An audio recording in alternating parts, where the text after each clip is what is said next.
এয়া হৈছে চুলি সৰা বন্ধ কৰিব পৰা এটি সহজ ঘৰুৱা বিধান। যদি আপোনালোকে সপ্তাহত 2বাৰ ব্যৱহাৰ কৰে, চুলি সৰা বন্ধ হোৱাৰ লগে লগে আপোনাৰ চুলিখিনি বহুত বেছি পৰিমাণে গজিব আৰু আপোনাৰ চুলিখিনি বহুত দীঘল হ'ব।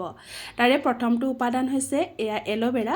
যদি আপোনাৰ ওচৰত এনেকৈ পাতখিলা নাই, তেতিয়াহ'লে আপুনি কিনা এল'ভেৰা জেল ব্যৱহাৰ কৰিব। চাব যাতে 90% মান মানে নেচাৰেল হয়।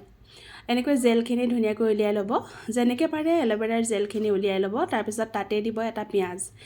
আৰু মই যিকেইটা বস্তু দিছোঁ সেইকেইটা চুলিৰ কাৰণে বহুত বেছি উপকাৰী হয় আৰু মোৰ চুলি সৰা বহুত বেছি পৰিমাণে কমি গ'ল। এয়া হৈছে নৰসিংহৰ পাত। মই আনি ফ্ৰিজত থৈ দিয়াৰ কাৰণে অকণমান লেৰেলি গৈছে।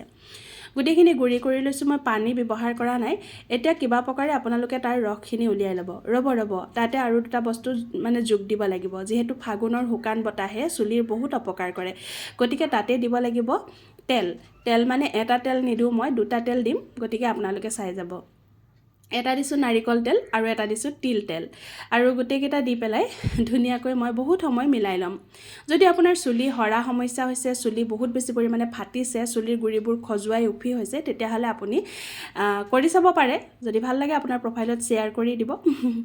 এনেকৈ চুলিৰ গুৰিত প্ৰথমতে মই গোটেইখিনি লগাম, তাৰপিছতে 3-4 মিনিটমান সময় মালিচ কৰিম। তাৰপিছত একদম আগলৈকে টেপটেপীয়াকৈ লগাই 1 ঘণ্টা ৰাখি শ্বেম্পু কৰি দিম।